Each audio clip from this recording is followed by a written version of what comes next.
¿Cómo estáis? Nosotros aquí de vuelta con Libros con Marco, con José María Marco. ¿Qué tal, José María? ¿Cómo estamos? Muy bien, Nuria, encantado de estar aquí otra vez. Igualmente, Libros con Marco, libros enmarcados, que son esos libros que nos gustaría tener colgados de la pared porque forman parte de nuestro mapa intelectual y emocional, del mapa ese de nuestras vidas. Aquí vuelve estos Libros con Marco y hoy podemos decirle a nuestro invitado eso de ¿qué hay de nuevo viejo? Viejo con mucho respeto, claro, mucho porque es respeto, un viejo conocido.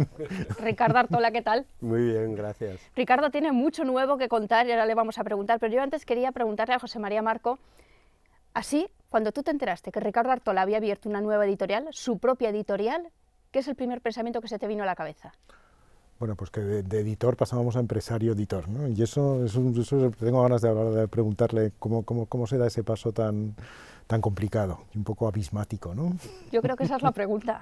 Supongo que me tocaba, estas cosas parece que se dicen así, entonces en este momento de mi vida lo que veía era dar ese salto y entonces beneficiarme de una gran ventaja que es que hoy en día la tecnología nos permite hacer los libros, por así decirlo, sin tocar el suelo, de manera simbólica, es decir, a través de internet, a través de enviar documentos, archivos a unos y a otros, y eso es una maravilla que es impensable. Yo empecé en el sector editorial en el 87, publiqué, por ejemplo, a Julián Marías, y la gente te venía con un manuscrito mecanografiado sobre el que tenías que empezar a trabajar y todavía existía la linotipia. O sea que son cosas increíbles y hoy en día pues eso elimina montones de cosas que lo hacían mucho más engorroso y que dar el salto era más complicado que ahora.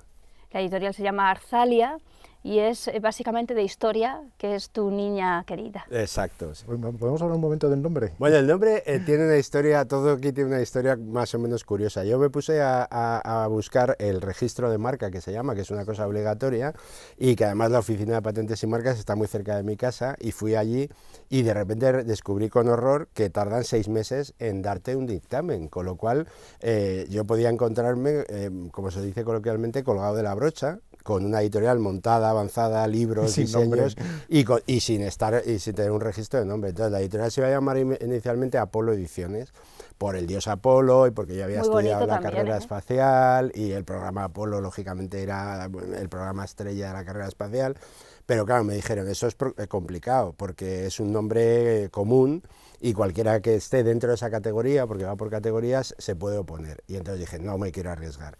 Y entonces, bueno, mi pareja, no sé si sabéis, que es Ángela Balvey, que es poeta, entre otras cosas, y ella se inventó el nombre.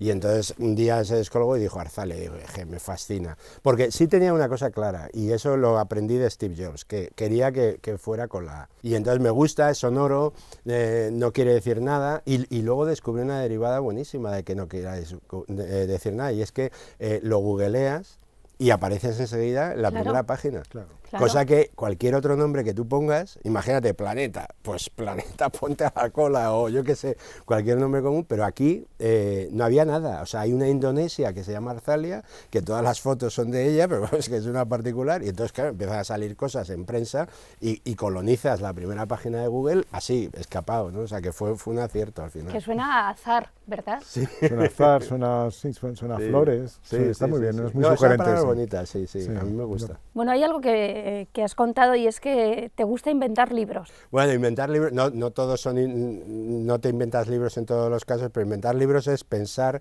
en un momento dado en que a nadie se le ha ocurrido una manera de presentar la información en torno a un tema, ¿no? O darle un enfoque a un tema. Hay un gran editor francés, que no sé si es Christian Bourgeois o qué, que decía, nuestro oficio consiste en hacer libros para que los lea gente que no les interesan los libros. O sea, quiero decir, es una butad, evidentemente, pero tiene algo que ver con eso. Entonces, yo lo que intento es, de repente, pues, no sé, por ejemplo, La breve historia de España, que es un libro que me persigue, afortunadamente, porque es un libro emblemático.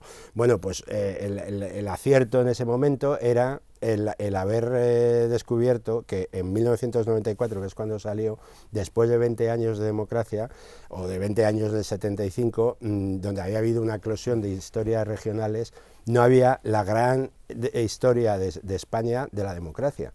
Y claro, salió y arrasó, porque Entonces, a eso me refiero, ¿no? Yo pertenezco a los autores en parte inventados por, Por Ricardo. por Ricardo, sí, porque la historia patriótica mía de España Sí. es un libro en el que Ricardo tuvo Claro, mucho que porque ver, porque yo me inventar sentía muy libros inseguro, no tenía yo claro nunca las cosas, y fue Ricardo el que logró Y que tú, aquello saliera Ricardo, adelante. viste que era José María quien tenía que escribir ese Sí, libro. eso también. Bueno, encontrar al autor para el libro es otro de los retos, ¿no? Porque hay veces que te puedes equivocar, o sea, que un autor no es el adecuado para ese libro, y entonces lo hace, bueno, pero sí. Oye, antes de llegar a Arzalia, cuéntanos un poco tu trayectoria como editor, es decir... Pues mira, yo estuve 12 años en la mítica Alianza cuando yo llegué de Pradera, Daniel Gil, que bueno, era una maravilla. O sea, yo cuando digo ahora que a mí los textos de contra, que es una de las cosas que se me dan bien del oficio, me los corregía Javier Pradera.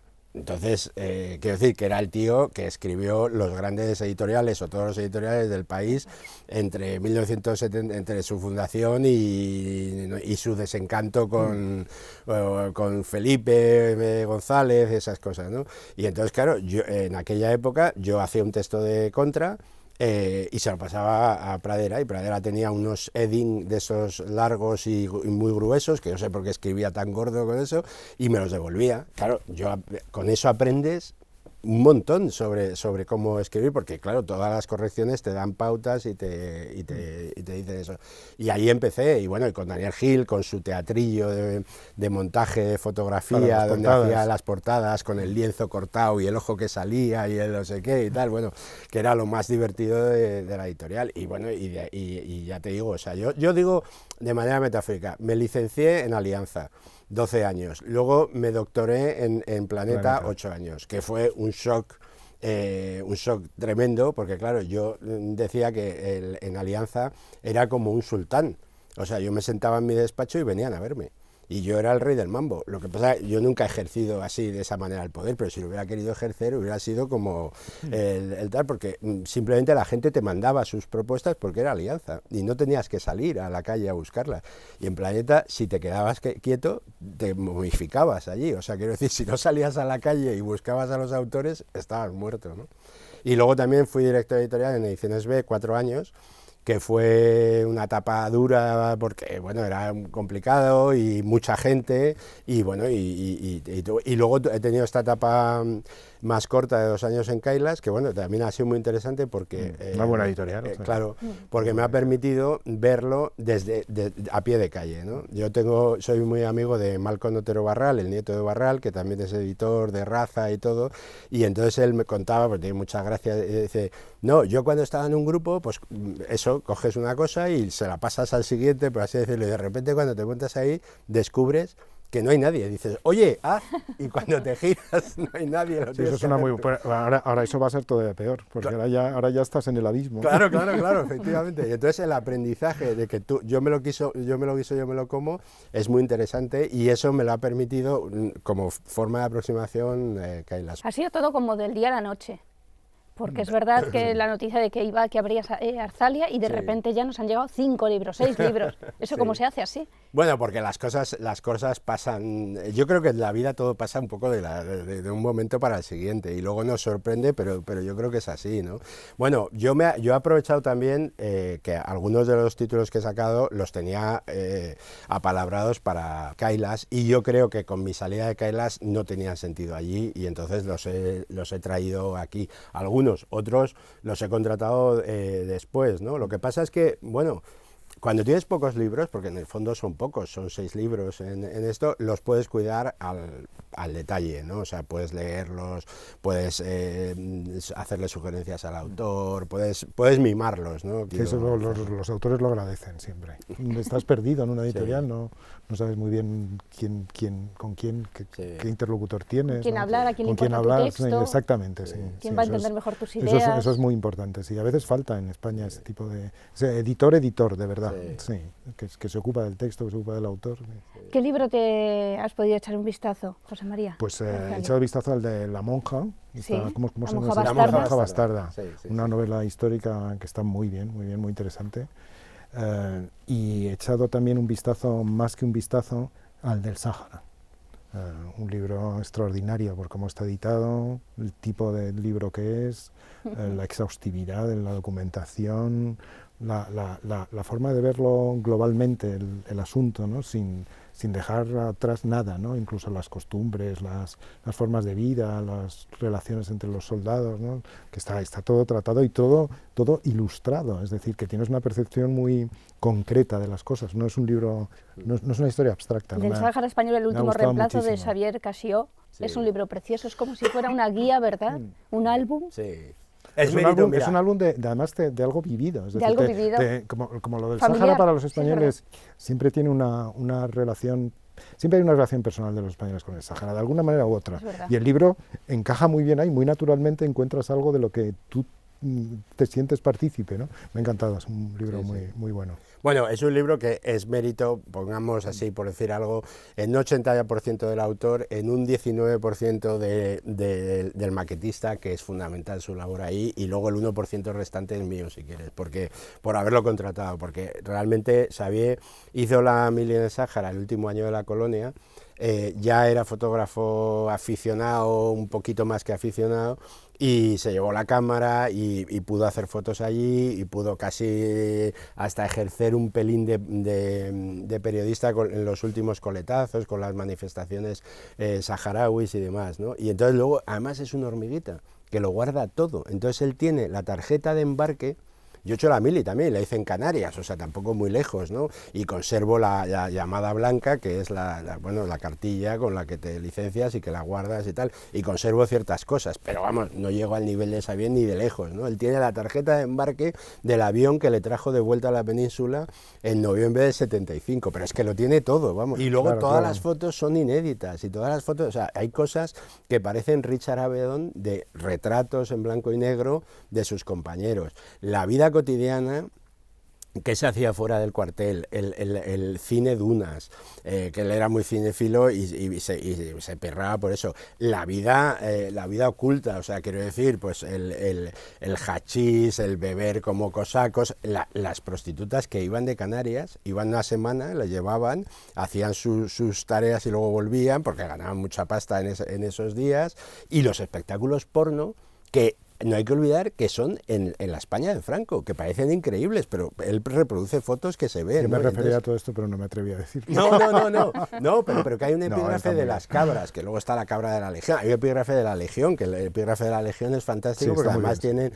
unos QRs que remiten a vídeos. Entonces, bueno, es una reivindicación de un periodo que se ha escrito mucho, ¿eh? No es que vayamos a decir que hemos descubierto la rueda, se ha escrito mucho, pero con ese enfoque yo creo que no sabe. Y las fotos de Xavier son fantásticas. Y luego tiene una cosa que no sé si la gente lo ve mucho, que eso fue una idea que se me ocurrió a mí al final, que es darle un gadget, un añadido, un regalo. El libro es un regalo porque es muy barato, lo he puesto baratísimo para atraer al público, pero aún así, y que son 4 postales retro que van pegadas en la segunda guarda y que son con fotos de él, pero imitando cómo eran las postales de la época, con el escudito de la provincia, porque el Sáhara era una provincia española, ¿no? Es una joya. Pero yo tengo un 1% solo de... Bueno, a ver. Muy bien, aquí somos todos muy modestos. La monja bastarda, que ha sido el otro gran lanzamiento.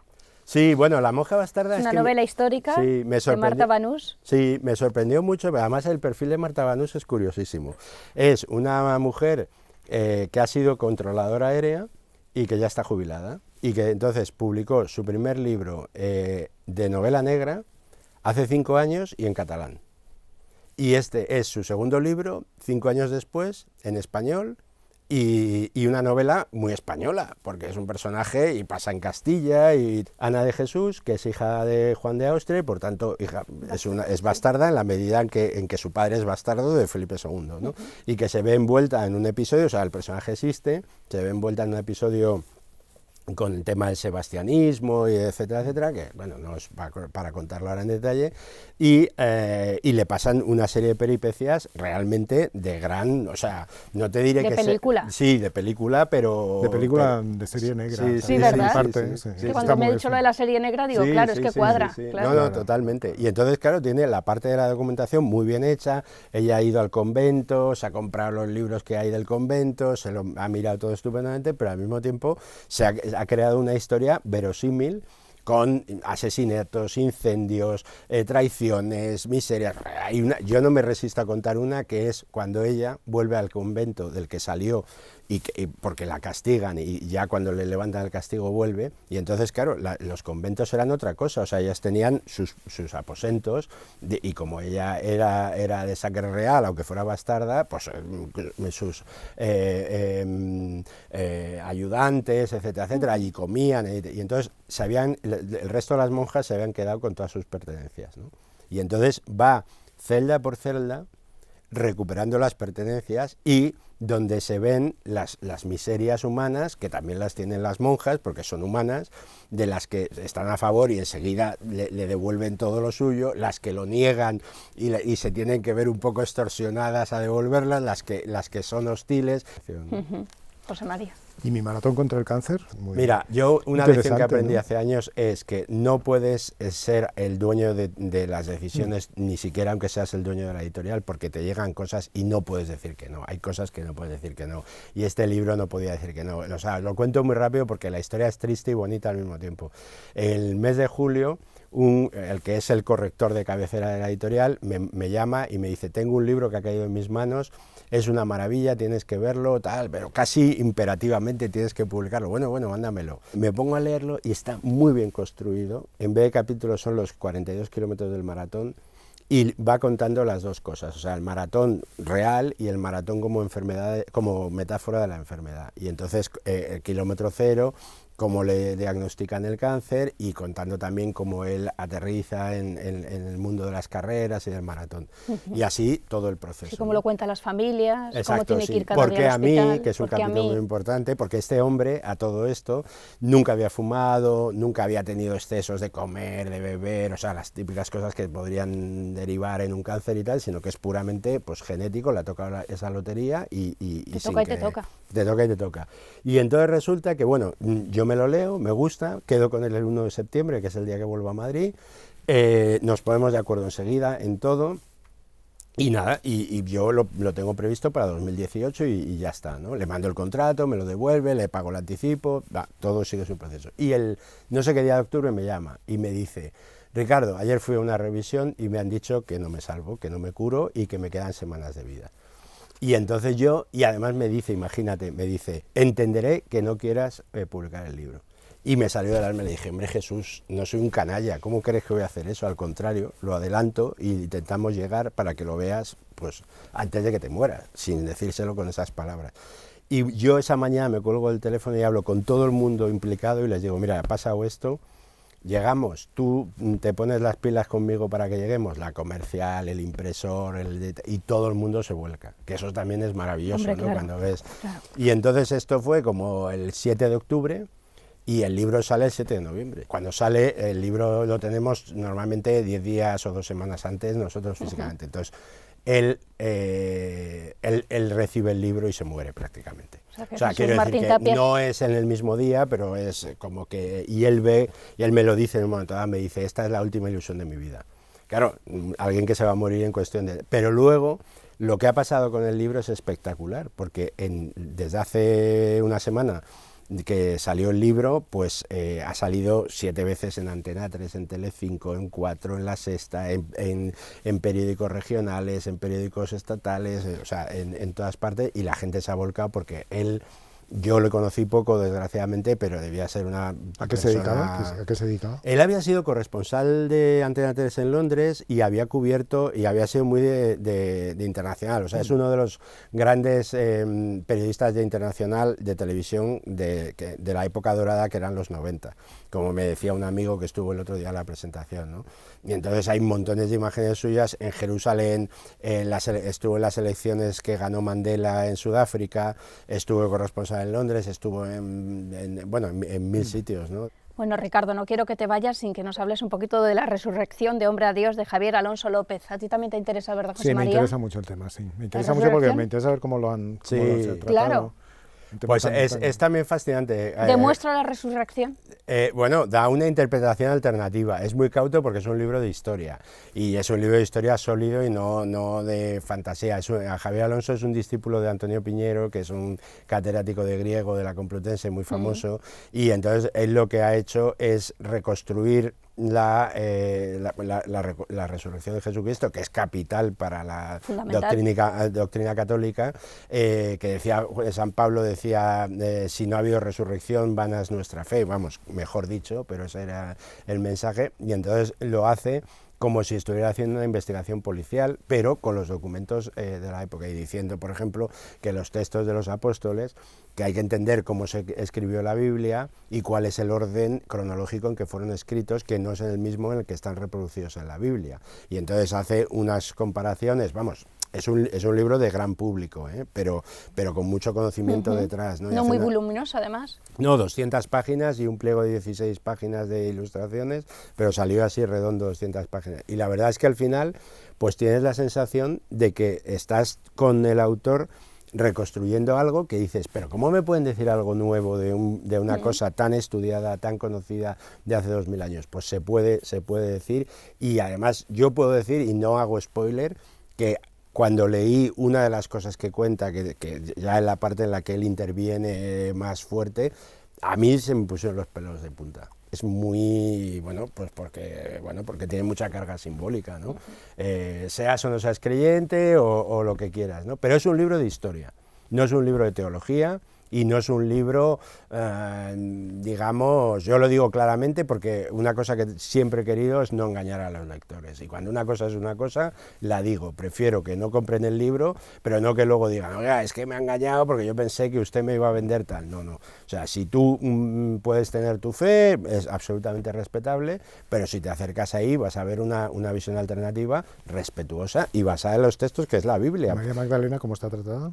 ¿Y María Magdalena cómo está tratada? Pues habla, o sea, discute quiénes pudieron estar presentes realmente en los distintos episodios de la resurrección. O sea, no es que en concreto haya un tratamiento, sino que, o sea, él pone el ojo del espectador a todo lo que pasó y todo lo que se ha contado, y lo que dice es, esto no es verosímil, esto no es creíble, porque el primer capítulo que empieza, y que forma parte de eso, es qué se sabía de la resurrección en aquella época, en aquel lugar del mundo. O sea, en el Mediterráneo oriental, en el siglo I, ¿qué se sabía? O sea, ¿qué creencias había? Para saber, oye, si hay un caldo de cultivo en el cual eso era moneda corriente o no lo era, ¿no? Claro, entonces, porque científico no es. Claro. Y entonces, la verdad es que es un libro que merece...